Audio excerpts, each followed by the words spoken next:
A bit of déjà vu on agenda this week as the Bishop's vote is once more called into question, this time by the House of Keys, who narrowly voted to allow Lawrie Hooper to introduce a private member's bill to remove the vote from the Bishop. Mr. Hooper was accused as having malevolent purpose and being distracted by trivial matters when he should be getting on with the day job of fixing health services. We'll hear from the rather fiery Keys debate shortly, but first, back in June I spoke to Joni Farragher MHK about her motion to June Tynwald to remove the Bishop's vote and suggested to her it was a timely moment to make this decision with the Bishop's retirement having been announced. Yeah, that's right. And as you say, really, this is just kind of taking an opportunity that presented itself.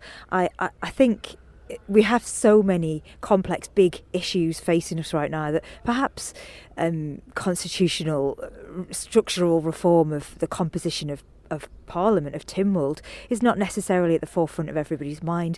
But this felt like it was an opportunity that had presented itself and that could, if it's the will of Tynwald, be resolved fairly rapidly, with the fact that the Bishop is retiring and the Church of England won't be looking to appoint another one until, well, at the earliest, I guess, October.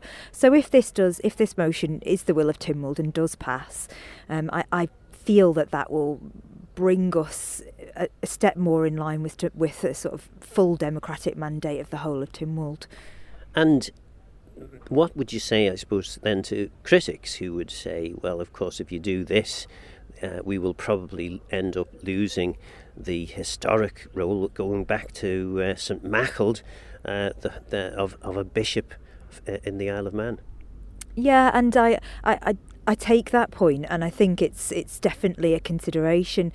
But for me, I guess what the Church of England does is sort of up to them. And if that is what they decide, that the diocese is not to be any longer, then I guess that's kind of their call, would be my view. But also, I think there's always some reason that some traditional reason that we can hold on to not progressing and not moving forwards. And I think we have to kind of weigh those up. Which is the most important? You know, do we value the sort of fundamental tenet of democracy in terms of the being the people's voice and the people electing who's in our parliament, or do we value the tradition of having a diocese? Which one is the most important to us, I suppose?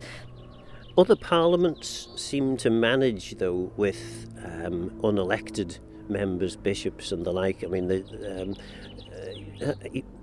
why would we need to be so much more different, bearing in mind the bishop is only one of 33 in Tynwald, and effectively he doesn't tend to sway debates very significantly. He just adds a kind of a moral and spiritual dimension to debate. It's interesting the way that you phrased that question there, Phil. So first of all, how do we know that he doesn't sway? Do we have any proof from it? I think that if he doesn't sway anything, then okay, what's the point of having him?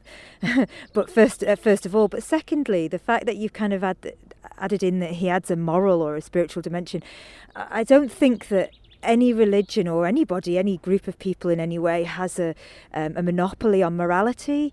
And I think that I personally, as somebody who doesn't have a religion, feel that it's important I have a deeply held sense of morality, and I don't need a religion to sort of tell me that. So I think it's quite important to remember that morality is not down to affiliation with any group or otherwise. It's your individual conscience and what you feel is important. And I think I have a lot of faith in the fact that if you stand for public office, you want to do it for the right reason, and you have a deeply held moral code. And actually, I personally feel like having a look at the start of Tynwald or at the start of the House of Keys at the Nolan principles would be a lot more helpful to a lot of us than taking a prayer to a God that not very many people in our society still actually believe in. And to me, it would feel like that would be more representative of people as well. In terms then of the debate, have you got any indication so far as to whether you're going to get support from members? No, I haven't, to be honest. I think that a lot of people are waiting to see how the debate actually goes. I think that there will always be a sort of quite vehement group on each side. So I think there are a couple who are very, very strongly opposed to this. And then there are a couple who are very, very strongly in favour. But the vast majority of people kind of think, well, it's absolutely right that he shouldn't really have a vote, and we do want to improve democracy, etc. However, they don't necessarily want to offend people, or they don't want it to be taken to at the point at which it becomes an issue for the electorate, or that they upset people. So I think that people are gauging opinion from their electorate, from their voters, I suppose, over this time. And I'm really looking forward to the debate. I really hope and I believe that it's going to be a respectful debate of all faiths and all belief systems, and that everybody can try and engage in it in a really sort of genuine way. And if some helpful or perhaps mischievous, depending on your outlook, amendment arrived to your motion suggesting that, remove the bishop's vote but allow him to continue to be part of Tynwald, would that be something that you could support? Yeah, I mean, I think ultimately my goal would be to have the composition of Parliament as being people who were representatives of the people, and that, you know, Legislative Council at the moment are indirectly elected, so they still do have that mandate. However, appointees in our Parliament, to me, seems opposed to the fundamental tenet of democracy. So as far as I'm concerned, I would not like to see appointees at all in our Parliament. However, if it is the will of Tynwald, I think that, you know, there will be an amendment to say that the role remains but the vote is removed. That will be a small step forward. It's not as much of a step as removing appointees from the composition of our Parliament, but I think it would still be a small step forward that I would be, you know, pleased to have been part of. Tynwald does have a habit of shuffling forward when it comes to constitutional reform, so perhaps a shuffle is better than a bold step. Well, I mean, I think, yes, a shuffle is always better than no steps whatsoever. I would agree with that. Personally, I'm all about the bold steps. So as far as I'm concerned, I would like us to take a bold step of saying we do not agree with the principle of appointees in our Parliament because it opposes democracy. And I would like to see us make that step. But a shuffle, like I say, is better than no steps whatsoever. Joni's motion was lost, as indeed was the amendment. However, the Keys vote was sufficiently strong to encourage Mr Hooper to put forward a short private member's bill to remove the bishop's vote. In moving his motion, Lawrie Hooper explained his proposed bill would be very short, said he would hope to include the long title of the bill in Manx, the first time this would have been done in living memory, and urged members not to regurgitate their June Tynwald comments. Following Mr Hooper's opening remarks and Mrs Farragher's seconding, Rob Collister was first to speak. I'm somewhat surprised that we're here again today discussing the removal of the Lord Bishop's vote in Tynwald and Legislative Council, especially when this item was only discussed in June this year, as the mover has just mentioned. The Honourable Member for Ramsey, as the current Health and Social Care Minister for the Isle of Man, is no doubt fully aware that his department and Manx Care are currently facing some serious issues around recruitment, retention and from a financial point of view. The Minister's full attention at the moment should therefore be around setting and delivering the long-term strategy to improve the Isle of Man's health service and social care service for the people of the island, instead of navel-gazing around the Bishop's vote.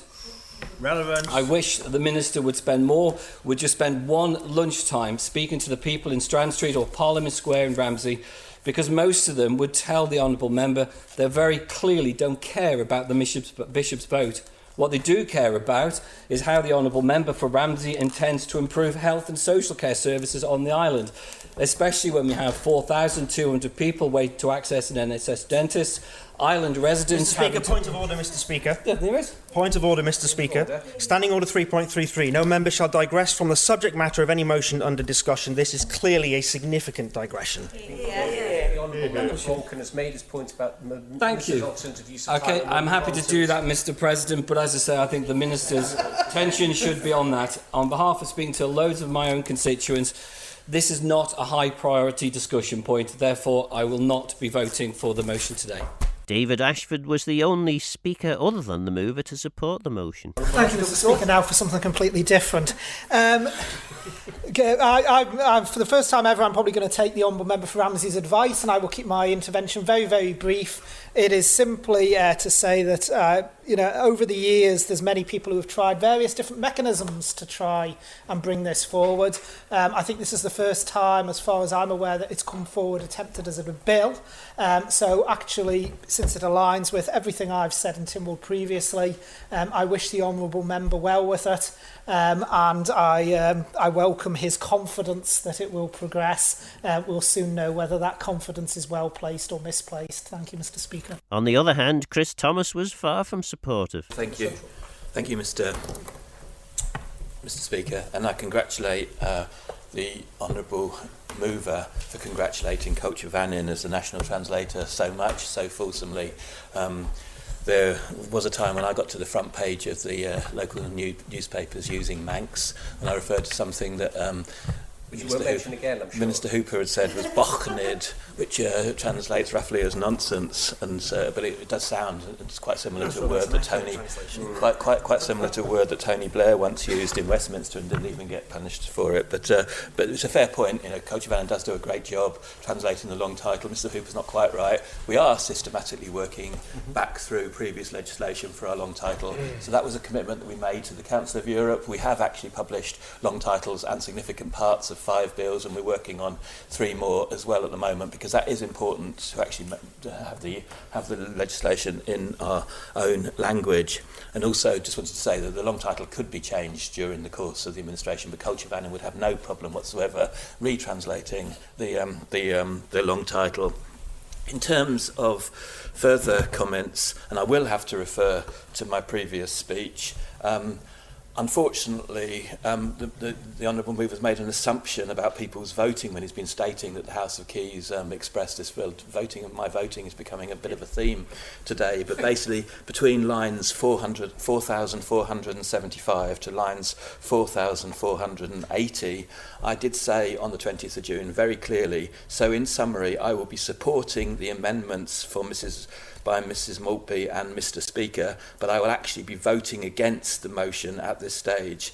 It is a safer bet to make sure, at least if we are going to have something decided today, it is more sensible their amendments than the alternative, but I'm a passionate believer in doing the job properly rather than quickly and hastily and living to regret the situation. So I do learn and change my mind, because I had voted differently in 2017 when this was previously floated. So I was one. I'm included in the 14, but I wasn't amongst the 14. Most people in this House actually subsequently voted against the motion. So it's not even true to say that Mrs Maltby had an amendment passed, because the amendment for Mrs Maltby was defeated. So we need to be very careful about the language. I just think the timing of this private members' bill is request for leave to introduce is, as somebody described it to me yesterday, malevolently opportunistic. It could be naive, he said, but it doesn't seem like it. It seems malevolently opportunistic. It's coming on just after the bishops retired and made detailed contribution and set up processes that's going on for a very important aspect that's that's an important part of our historical tradition and current processes. It comes the week after we had a Catholic co-cathedral celebration for a new bishop, at least a co-cathedral associated with the island. And what's more, so that's the second point to add, connected to this this request today. And the second point is that I can think of 5 constitutional innovations that need to be thought through properly that are more important than this one. So, for instance, the link between elections and governments and policies that emerge that the Chief Minister so coherently outlined last week in terms of the mandate for assisted dying, but also has other implications. The Auditor General and the Ombudsman are still settling in. That's number 2 in my list of 5. Secondary legislation, primary legislation, how we consider it in committees, all of the bits that we're talking about today. LegCo voting on the budget, because I think as far as I can see, people's committee of the Chinese Republic that still have anywhere in the world have unelected members voting on budgets. So therefore that's another issue. And finally, the Speaker having to be political once a month to get re-elected quite worthily. There are 5 more important constitutional issues than the Crown and the Bishop. And I remember Jeremy Corbyn actually agreeing with that point of view, because even the most radical of thinkers, Mr Corbyn didn't actually do anything about the Crown or the bishops during his time. For that very reason, you know, there is important traditions and then there's important public policy that needs to be settled, and we should be focusing on important public policy. Hear, hear. The 2 constitutional aspects I put down in my debate, I just remind people of. The first one is that we have one of the smallest chambers of a parliament on earth. We only have 9 members in it, which is very easily capturable by forces, and there do seem to have been a trend since the Legislative Council ceased to have the characteristic of an aldermanic bench, whereby democratically elected politicians try to capture the Legislative Council, and it's really easy to do if there's only 9 members of it, and it would be even easier if there were only 8 members of it. And secondly, it's absolutely daft to have an even number of politicians in a branch. It's much easier to have an odd number. And so they are profound constitutional issues that would arise from this consequence, and I won't be supporting the leave to introduce today. Claire Christian also opposed the motion, as indeed did Jason Moorhouse and Tim Glover. Thank you, Mr Speaker. I shall keep my comments exceptionally short. I just wish to affirm that my stance remains unwavering since June, and I'm in alignment with the Lord Lisvane report, which concluded that there is no convincing rationale to eliminating the Bishop's vote. Moreover, I find no justification to endorse the proposition of implementing a bill that would eradicate the Bishop's voting rights. Thank you. Mr Moorhouse, on Member for Castlemaine. Thank you, Mr Speaker. This really does concern me. I will briefly focus on 3 points. The first is why. As has been mentioned already, we discussed the Bishop's role in Tynwald quite recently, and as Mr Thomas did suggest, it does look like opportunism. The second one is the concern that it risks destabilising the current process to find a new bishop. The Right Honourable Member has had 7 years to bring this forward, and it does look a bit late in the day at this moment. Tried twice before, Mr Speaker. And finally, just in terms of the important things we've got to do, my good friend Mr Collister really did highlight some key issues in the community that have been raised, and I don't want to concern Mr Hooper over that again, but there are real issues in terms of priorities. And fix them. Order. I think I'll do my job, and everyone else can do their job, and we'll all get along just fine. Mr Moorhouse, you have the floor. Thank you very much. From my perspective, it's really a matter of ensuring that we can go forward to actually bring this in at this point is potentially destabilising. I believe the vote is important. It reflects an independent moral high ground. It's not going to be tainted by politics and the political thinking at the moment. It's actually got that longevity and history, and I think it's an important thing we retain. Thank you, Mr Speaker. Honourable Member, Mr Glover. Very mild order. I've just got 2 questions really to the mover, and that is, I think Mr Thomas expressed it before, and I know, and I'll correct that, we've got 24 in here, which is an even number, but we are losing in a smaller chamber. That's the point, I think, that we're going down from 9 to 8 if we remove the vote, which does leave the chances of a split in a smaller chamber considerably higher. So just like comment on that. And also, has the mover looked at constitutional matters and whether a vote to remove the vote while we're at the moment waiting for the appointment of a new bishop, whether that will affect whether we have a bishop or not? So has he put that research in ahead of this? Because we are here as representatives of the people, and we still do have a majority that expressed in the census that they were Christian, 40,725, as opposed to 32,608 with no religion at all. So have we actually checked, while we're in this position where we're without a bishop, whether we would indeed get a new bishop? Why did Lawrie Hooper bring this motion forward? When I moved the bill, actually I was quite clear I didn't want lots of people speaking, because we had a pretty long debate on this in June in Tynwald, and I think in that debate in Tynwald, I think everybody spoke. So everyone was already really clear on the record what their views were in that debate, and there were 14 members of the Keys at that point that said yes. So I was always expecting the vote in Keys to be 14 yes and 10 no. That was what I was expecting. Mr Thomas, I think, pushed the wrong button. I can't remember what reason he gave, but that's why he changed his vote then in the second debate versus the first one. So 13 was sort of a reasonable expectation, to be honest. And I think it was quite helpful from my perspective that we didn't rerun the first debate, because that doesn't serve any purpose. It would just be wasting everybody's time. We're all on the record. Everyone knows what we think. Let's get it done.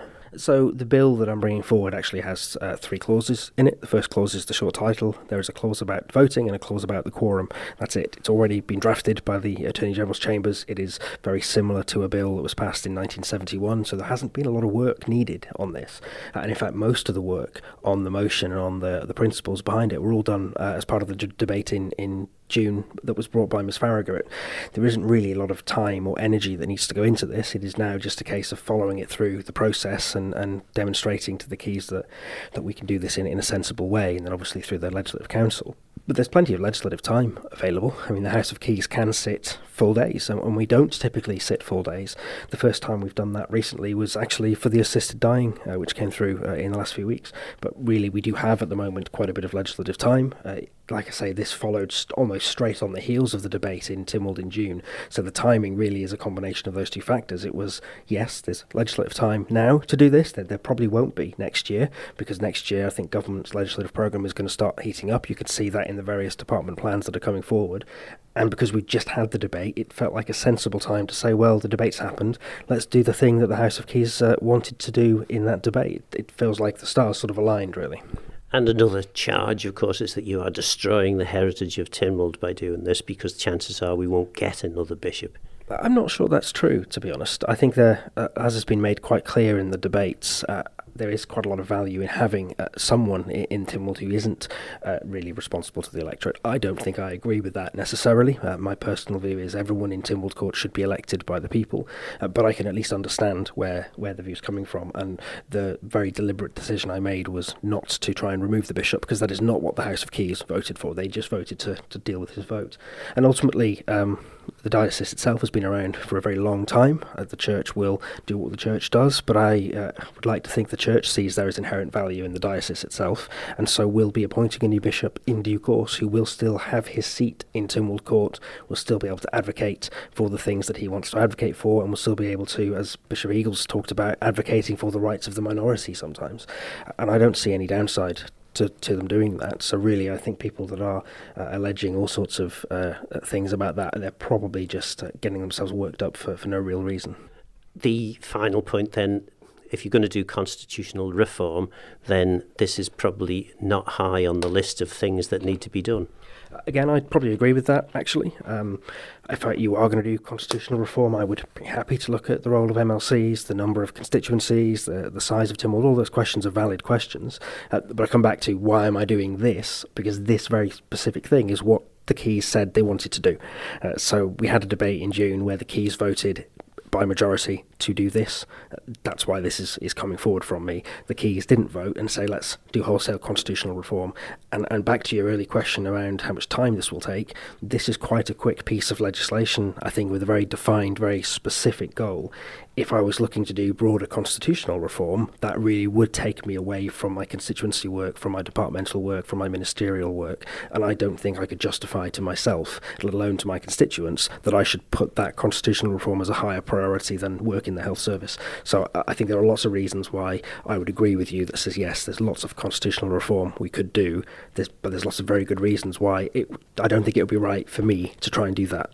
The vote was won narrowly with 13 for and 11 against, which will allow Mr Hooper to get his short bill drafted and brought back to Keys for consideration. What do you think? A necessary change to bring our parliamentary system into the 21st century, or unnecessary tinkering when there are more important things to be getting on with? Is the vote of the non-elected bishop any different to the votes of the other 8 democratically unaccountable LegCo members? Don't forget this programme is available as a podcast on Manx Radio's website. For now, I'm Phil Gaughan, Goramayo, thanks for listening.